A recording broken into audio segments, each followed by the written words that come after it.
Good morning, Your Honors. Good morning. Good morning. Timothy Goodwin on behalf of the Law Office of Robert Eckert and Associates for the appellants John Steiner and Joan Steiner. May it please the Court? Go right ahead. Did you wish to reserve any time? Since there won't be a rebuttal, I don't think so, but I don't think it's going to be necessary. I think the pressure is on you now since there's not an opposing side, right? So Yes, that places the pressure on you. Yes, Your Honor. Go right ahead. This is a consolidated appeal of 4 cases originating out of the probate division of the Circuit Court for Pasco County. Let me ask you a quick question. After the trial court's ruling, Judge Black authored Klatthaar, if that's going to... Yes, Your Honor. Is that going to be the dispositive case here? Yes, Your Honor. Just wondering. So this appeal, it involves 2 guardianship and 2 incompetency proceedings filed against both, separately, John Steiner and Joan Steiner. After being examined by an examining committee, the court held that neither Mr. Steiner nor Mrs. Steiner were incompetent. It dismissed those petitions, and it dismissed the action. I'll first speak about the lower court's error in ordering Mr. and Mrs. Steiner to pay the court-appointed attorney's fees when there was no finding of any lack of capacity. I'll then speak about the lower court's error in failing to make the proper factual findings in the attorney's fees orders that those fees were reasonable, necessary, and incurred on behalf of Mr. and Mrs. Steiner.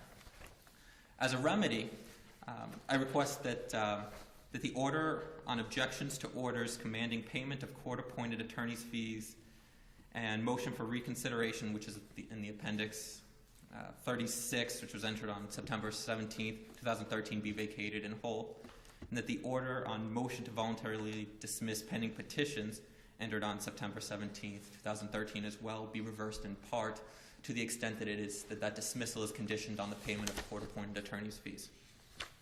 This court has jurisdiction pursuant to Rule 9.170B, and I'll speak about Issue 1 first. The lower court committed reversible error when it ordered the fees to be paid for the court-appointed attorney's fees representing John Steiner and Joan Steiner to be paid by them when there was no finding of incapacity. In doing so, the court... There was never a guardian appointed, correct? Correct, Your Honor. There was actually, with respect to John Steiner, there was never a finding of incapacity based on the examining committee. Was it 2-1 vote on Mr. Steiner, was it, on the committee? One of them had 2 votes, if I recall correctly, at least at one stage. I believe that was correct, but there was never a finding of incapacity based on the examining committee reports. So as Judge Black points out, there's a gap in the statutes? Yes, Your Honor, there is this gap. There's this gap that exists when there is no finding of incapacity and a court-appointed attorney is representing the alleged incompetent. When there's no such finding of incapacity, there's simply, the statute doesn't permit attorney's fees to be paid. So if we agree with you, the simplest reversal to write is there's a precedent that says in the absence of the appointment of a guardian, there's a gap in the statutes for which no fees can be authorized by the trial court to reimburse these people, and we're pretty much done, wouldn't you say? Yes, Your Honor. And that's the remedy we're asking for. And not only do we ask that this honorable court reverse that order directing the order of payment of fees, but that order of dismissal was also conditioned on the payment of fees. So we're asking that conditional order be granted, or that it be vacated in that limited way, and this action is actually dismissed. I'm curious about the gap in the statute. Was the examining committee paid? I don't. The examining committee I believe, is paid by the state, and then if there is a finding of incapacity, statute 744-1082 permits that examining committee be reimbursed by the estate of the incompetent. So I don't know whether the examining committee was actually paid, but the procedure is that the examining committee would be paid by the state initially. And as to the attorney's fees, was there a stay issued, or were the attorney's fees paid by the Steiners? The fees were not paid. Well, it sounds like there's a gap that needs to be fixed by somebody, because otherwise you have these attorneys who are being court-ordered to do a task, and then if incapacity is not found, then they're being forced to do the work pro bono. Yes, Your Honor, and that is a gap that this court has recognized in Klatthaar. earlier in this year, and it's a gap that exists.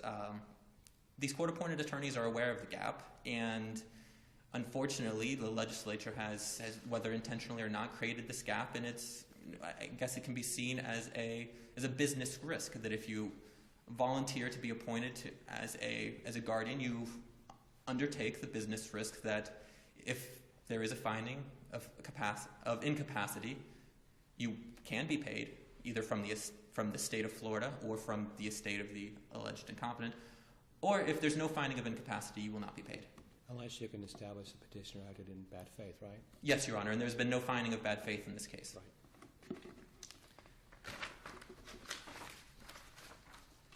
If there's no more questions on this first issue, I'm prepared to move on to the...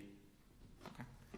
The next issue I want to address is issue 3 in the brief, and that is that the lower court committed reversible error when it failed to make express findings that services performed by the court-appointed attorneys benefited their respective client, and that also there are no factual findings supporting the court's determination that the fees were reasonable. Attorney's fees are charged to the estate of the ward must benefit the estate of the ward. That's provided for in 744.1081 and also in this court's ruling in a case from 2012 in Ansley, which is cited in the brief as 94 Southern 3rd 711. In that case, the court has interpreted 744.108 to require that an attorney's entitlement to payment is subject to that limitation that his or her services must benefit the ward or the ward's estate. In each of the fee orders, the Reiber fee order, the Snively fee order, and the Couscoutis fee order, there is no such finding that any of the services benefited the estate of the alleged ward. For that reason alone, those fee orders and any order based upon those fee orders or awarding fees. In fact, isn't there some evidence that some of the fees were incurred in opposing private counsel's motion to be substituted? Yes, Your Honor. I believe you're referring to those fees that were billed by Attorney Snively. Attorney Snively was initially appointed as a court-appointed attorney for, I believe it was John Steiner, Mr. Steiner. And Mr. Steiner, within a month or two, hired private counsel. Now, much of the fees that were billed by Attorney Snively were incurred in challenging Mr. Steiner's private counsel's motion to substitute counsel. Clearly, that doesn't benefit the ward or the alleged incompetent. It only benefits Mr. Snively. And since there is no finding that these fees benefited the estate, and so therefore those findings are not only non-existent, but those orders are not entitled to any discretion because there are no factual findings. We then go to the orders, look at them, and realize that the fees that were billed, there's some serious problems with them, and they simply contradict the court's findings as to reasonableness and necessity. I can make myself available for any questions on this issue, but simply the fee orders do not contain the necessary factual findings, and therefore they must be vacated.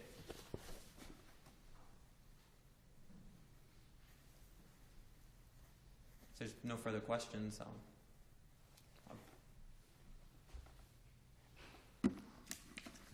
thank you, Your Honors. Thank you.